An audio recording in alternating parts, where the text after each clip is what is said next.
There are 4 steps to the process that we like to talk about. 5 really. I'm going to talk about 4 first and then 5 a little bit later. Step 1 is you have to ask for what you want. And we asked you just now, do you know what you want? And you feel like you know what you want. Asking is easy, isn't it? Because life just keeps providing for you variety which causes you to know what you want. So you're asking all day, every day. Step 2 is the answer comes to you because source offers the answer. When you ask, it is given. When you ask, it is given. Someone should write a book about that. When you ask, it is given. But the thing that you want to know about that which is given, when you ask, it is given, you are given the vibrational access code to it. You are given the vibrational essence of it. But you have to do step 3 in order for you to realize it in your experience. And step 3 is you have to find a vibrational match to what you're asking for. You can't want more money and be depressed about not having enough. That's not step 3. That's step 1 and that's step 2. But unless you do step 3, your money doesn't end up in your bank account. It's a vibrational essence, which you have told us repeatedly is not that satisfying to you. We've wanted so much for you to realize that the process of creation is that when you ask, it is given, but it is given in a vibrational format that you must find the access code to.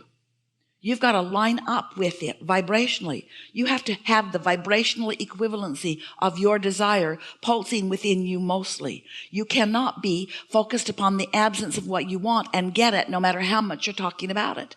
And if you feel bad about what you want, then that is what you're doing. You're focused in opposition. If you're worried or doubtful or fearful or angry or jealous about something that you want not coming, if you're impatient or discouraged, it's not coming anytime soon because your vibration is offering opposition to what it is and you haven't synced up with it yet. So that particular thought about that particular thing cannot become a thing in your experience. It must be so interesting to you to be in these physical bodies, so engrossed in the physicality of your life, because you have physical senses and your life is so tactile and so tangible. You can see things and smell things and hear things and taste them and touch them because you're doing all of that, which is translating vibration into a reality that is meaningful to you. Because you have these physical senses, you tend to want everything to appear in your life in that tangible way.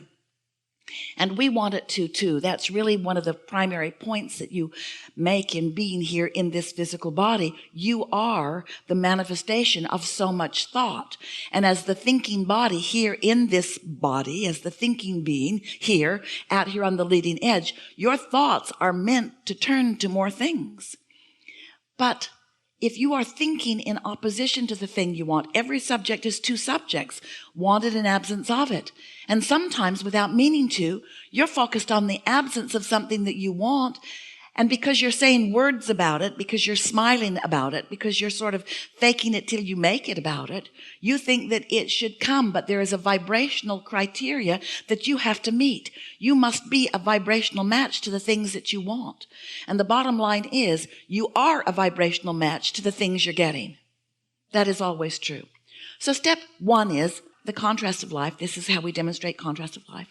Contrast of life, and life is over here. It's over here. Life is over here. The physical world that you are living in over here. So the contrast of your life causes you to know what you don't want and therefore know what you do want. So you're sending these rockets, vibrational rockets, thoughts, vibrations are coming from you.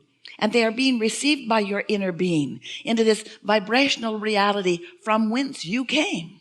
A vibrational reality that is vibrational and perceived only those who are perceiving vibration. It's not yet tangible where everybody can see it.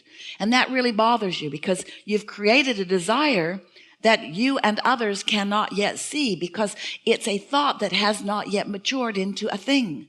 And so we know it is irritating for us to keep talking about this vibrational reality. We got so carried away with it. We gave it a name, the vortex. The vortex where the vibrations are assimilating and where the cooperative components are being gathered by law of attraction. Wrote 2 books about it. We want so much for you to accept the reality of this vortex. But it's hard to accept the reality of something that you can't see, and yet you must. Because if you don't accept the beginning of something you can't see, then you can't tell if you're holding yourself in vibrational alignment with it as it matures. It's what religions mean when they talk about faith. It's what we mean when we talk about the vortex, the trust of the vortex, the trust of the process. In other words, you got to get on the vibe of something. And if you stay on the vibe of something, eventually it will turn into something that you and others can see. But in the meantime, if you need to see it before you're willing to feel it, then it's going to be really slow in coming to you. And even worse, if you need to see it before you stop feeling its absence. You see, that's the key. You keep thinking because you can't see it, it's not there. And in your belief it's not there, you sometimes believe it's not coming. And in those thoughts of it not being there, it's not there, it's not coming, it's not there, it's not coming. You're not turning the thoughts of it becoming to things. You're turning the thoughts of it not coming to things. So it continues to not come. Do you know? The things you don't have, that's creation too. You might tell people might say to you, "You a good creator?" "Yeah, I've created a lot of not things." "I'm such a good creator, I keep nearly everything I want from coming. That's how good I am. I have a powerful mind." Think about that a little bit, because that is what's happening. You may be using your powerful mind to create things that you want, and you may be using your powerful creative mind to prevent them from coming. And so as we're moving forward today, we want to help you figure out how to get into that receiving mode. Step 1 is ask. Step 2 is source answer. Step 3 is you've got to be vibrationally equivalent to what you're asking for, which means you got to feel it like it's done. You got to feel it. You got to talk about what you want and why you want it. Think about that. When you talk about what you want and why you want it, you can feel it, can't you? But when you talk about what you want and where it's going to come from, I don't know. When it's going to get there, I don't know. Who's going to be with it, I don't know. Then you sort of mess it up with all that I don't know stuff that's going on. So if you could step back in a more general way and think more about what you want and why you want it. Just catch the essence of it. Or not think about it at all. Oh. Do you know, you could decide that you want something. Bam. And never think about it again. And it would come. Do you know that the only thing that keeps the things or the experiences or the people, the life from you are your opposing thoughts about it? Makes you kind of want to think about what you're thinking about, doesn't it? So for a while, as we present this to you, you got a little too human-like. You're so action-oriented. You don't mean to be.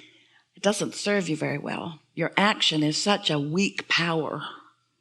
And your connection to this energy that creates worlds is such a powerful power. But so often you are focused upon the action part of your life experience. And it's difficult, we know, not to notice what's going on. So if you want more money and there isn't enough, it's hard not to notice that, we know. But if you could step back into a little more general sense of abundance and just try a little bit to focus softly on the things about your life that feel good to you when you focus upon them, then you will begin to stop doing that thing you do that prevents it. And it's interesting because the art of allowing is to release contradictory thought and therefore allow your vibration to rise so that you accomplish that vibrational equivalency to what your inner being knows about things. But when you're facing reality, which seems prudent to so many of you, it's been taught to you by so many, then you often can't do that. People will say, "Well, Abraham, shouldn't I face reality?" And we will say, certainly if what you're looking at is pleasing to you. But if it's a part of reality that isn't pleasing you, then the more you face it, the more you practice that vibration, which doesn't allow the improvement. And that really is what we must convince you of if you are to be the deliberate creator that you were born to be. We have to help you to understand that the life around you that you can see and hear and smell and taste and touch, that part of life that has already manifested is old news. It's like gum that you've chewed the flavor out of already. It's already happened. It's not what's going on. What's going on are the thoughts that are turning to things. What's going on is that this life that you are living has caused you to ask for more all day, every day. You're asking for more improvements. And those improvements are in the beginning vibrational realities that are in the process of becoming manifested. But you are the one who must perceive the manifestation. You've got to line up with the vibrational version of them. And therefore, and then, when you line up with the vibrational version of them, then you get to witness, you get to be right there and see these thoughts turning to things. And you don't know it yet quite like we want you to. In fact, some of you don't even really know it at all. But we know so clearly that's why you came. That's the zest of life. That's the juice of life. That's what you really came for. You want to witness your thoughts turning to your things. That's what you're here for. To have your hands in the clay of your own creation. And it's fine to look around at what others have created. That's part of that deciphering process. And from that, you make many decisions about what you now want to create.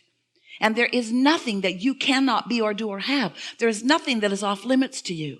But you've got to find a way to be a vibrational match to what you're asking for, and not so much a vibrational match to whatever is that caused you to ask for more.